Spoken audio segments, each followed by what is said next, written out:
जरदारी साहब की जेल कैसे गुजरती थी? आप कितने लोग अंदर थे? किस तरह से वहाँ का अहवाल क्या है? वहाँ जरदारी साहब को ए क्लास में उनका क्वार्टर था। तो है वैसे जेल तो जेल होती है, इसमें क्लासें क्या या एलीट क्लास क्या हो नहीं। बस ये होता है कि टीवी शीवी ये वो। तो असद साहब ने मुझे अपने पास इसलिए रखा कि वो कहते थे कि आप मेरे मेहमान हो, मेरी वजह से आप सारे अरेस्ट हुए। तो उसके बाद उन्होंने एक हमारे साथ हिफाजती सेल भी था थोड़ा ए ब्लॉक के करीब, यानी तो उधर राजा परवेज अशरफ और ताजी खोखर उस जमाने में वो भी पीपल्स पार्टी में थे। पीपल्स पार्टी में थे, हाँ जी। और एक वो लड़की थी कश्मीर की जिसने किसी अटॉर्नी जनरल के मुंह पे स्याही फेंकी थी, शायद मुझे नाम उसका। अच्छा, ठीक है। हाँ, वो भी उधर कैद थी। तो हम उनके शाम को बस ये वो पानी लगा के, वो कहते हैं तरोका लगा के, फिर हमने बैडमिंटन खेलना जरदारी साहब और मैं जी रेगुलर बैडमिंटन खेलते थे। राजा परवेज अशरफ और ताजी खोखर भी तकरीबन डेली आ जाया करते थे हमारे पास।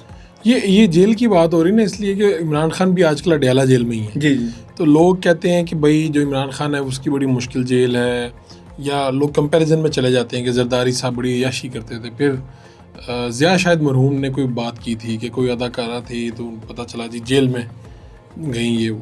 क्या वाकई आसाइशें या चीज़ें या जरदारी साहब की एक्सेस इस तरह से थी, या वहाँ पे अंदर माहौल क्या था? मैं आपको एक वाक़या सुनाता हूँ। हाँ, ये बात गलत है कि ऐसी कोई अदाकारा या इस किस्म का कोई मॉडल ये वो जेल आती थी, या ऐसा कम से कम मैंने आपके सामने नहीं हुआ, ये मेरे सामने नहीं हुआ। लेकिन मैं आपको एक बात बताता हूँ कि जब मुझे अडयाला ले जाया गया था और फिर असद साहब ने पहले से इंतज़ाम किया हुआ था कि ये आपके पास ही आए, कि ये मेरे पास ही आएगा।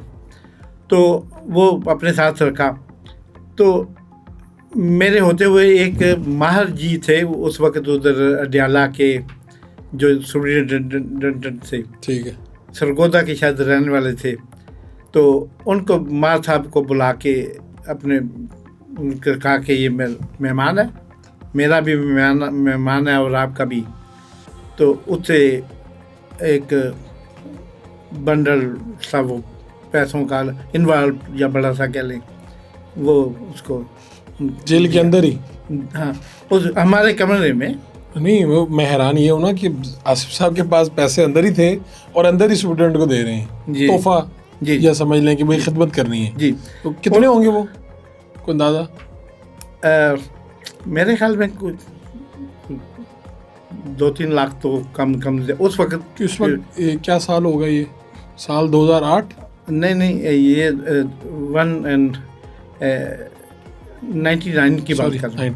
99 में 2-3 लाख रुपया दे दिया, ज़्यादा होगा कि मैंने इनकी खिदमत करनी है। माहर साहब ने फिर खिदमत की। मुझे कहा कि उन्हें कहा, एक्चुअली कहा गया, जो वर्ड यूज़ किए गए कि मतलूब के रूम में भी टीवी लगवा दें।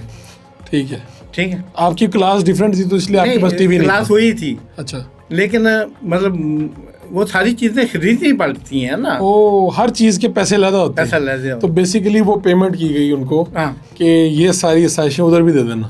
फिर आपके लग गया फिर हर जगह? मैंने पूछा, क्योंकि मैं नबल था इन चीज़ों से, सियासत से दूर का तल्लक, मतलब इतना ही था कि बस सियासी पाकिस्तानी चीज़ों को इस तरह से नहीं जानते थे। ठीक है। मैंने कहा अपने इतने पैसे एक टीवी के लिए दे दिए।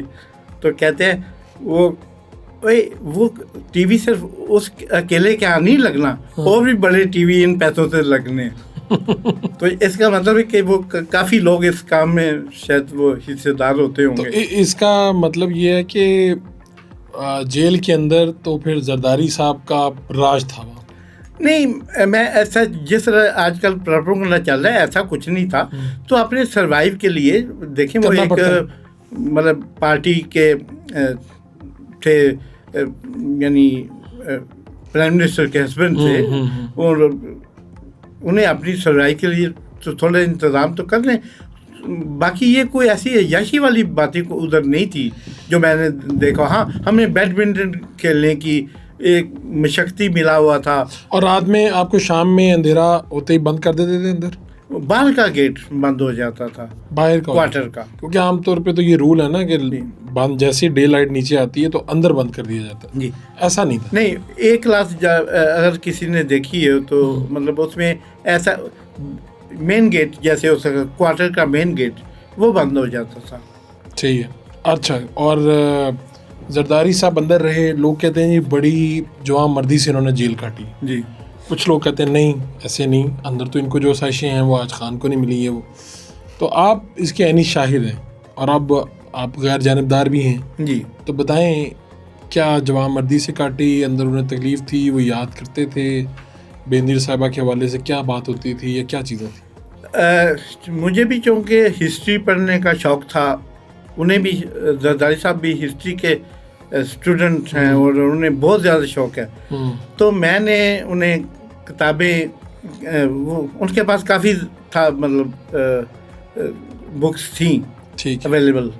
तो जब उन्हें पता चला कि मैं भी हिस्ट्री पसंद करता हूँ तो मुझे ईरान की हिस्ट्री के मतलब उन्होंने कुछ बुक्स दी कि ये लो पढ़ो और जब तक पढ़ोगे तब तक तुम्हारी ज़मानत हो जाएगी। तो वो मतलब इस और भी छोटी मोटी चीज़ों का, क्योंकि राजा साहब गुजर खान से थे, पिंडी से, इस्लामाबाद से थे, इसलिए मेजर जो अंदर जो जरदारी साहब की ख्वाहिशात या उनकी डिमांड या मेरी डिमांड जो होती थी, तो मतलब मुझे याद है कि राजा साहब ने मुझे कहा कि तुम्हें भाई वडाई साहब आपको जो चाहिए मुझे लिस्ट बना दो, मैं बाहर से मंगवा दूँ, क्योंकि वो वहाँ के मुकामी थे तो उनको सहूलियात मैसर होती थी। तो मैंने अपनी डिमांड में सबसे पहले वो लिखा शेविंग के सामान के सामने डिओड्रेंट, स्प्रे, क्योंकि बड़ा अंदर मुश्किल हो जाता है स्वेटिंग और चीज़ें। हाँ, तो मुझे वो पढ़ के कहते हैं बाद में, ऐसे मैंने जब दिया ना उनको पेपर राजा प्रोफेसर को, उन्होंने पढ़ा, उन्होंने कहा तो अंदर डिओड्रेंट ला के की करना है। मैंने कहा एक आदत है, आप जैसे मतलब आपने कहा है लिखे, तो मैंने लेके दे रहा हूँ। नहीं तो अंदर ये सब लोग ये यूज़ नहीं करते थे जो जरदारी साहब या इस लेवल के लोग थे? नहीं, जरदारी साहब तो करते होंगे यकीनन, उनका यानी मैं ये कह रहा हूँ कि जेल में किसने आगे मिलना है, लेकिन फिर भी बंदे को खुद भी फील होता है। मतलब ऐसे डेली शेव करना अगर आप नहीं भी करते तो कौन सी क़यामत आ जाती है, लेकिन एक आपने एक रूटीन बनाई होती है ऑल डे आपकी, आज मैंने ये करना है, मैंने वो करना। तो फिर आपने मुताला किया, बैडमिंटन खेली। हाँ। और जब कभी ज़मानत रिजेक्ट होती थी तो हमारे वकला थे फरूक नाइक साहब और बाबर रवान साहब, तो वो उन्होंने आके बताना, तो यकीनन बात मेरे लिए ये सब नई चीज़ें थी, मेरा चेहरा गिर जाना और मैंने क्या परेशान हो जाना। जरदारी साहब वगैरह और राजा परवेज़ अशरफ ये क्या करते थे? ये हमारे साथ बताया ना कि सेल में थे, हफाती सेल में, वो तो फिर रात को ताजी खोखर के मिजाज भी फौत हो गए हैं, तो वो बड़े दिलेर आदमी था।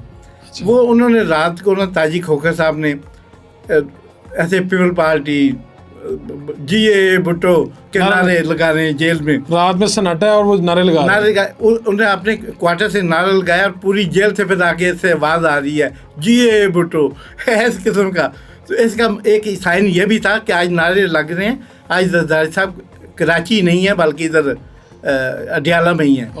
हाँ, ये एक साइन होता था। ठीक है। हाँ, तो जरदारी साहब आप भी बाहर आ गए और जरदारी साहब भी इवेंचुअली बाहर आ गए जी, और पाकिस्तान पीपल्स पार्टी की सेंट्रल एग्जीक्यूटिव कमेटी के भी मेंबर बन गए जी, और हर जगह पे आप ही मौक़िफ़ पेश कर रहे हैं पाकिस्तान पीपल्स पार्टी का, बैरूनी ममालिक से भी आपके राब्ते चल रहे हैं।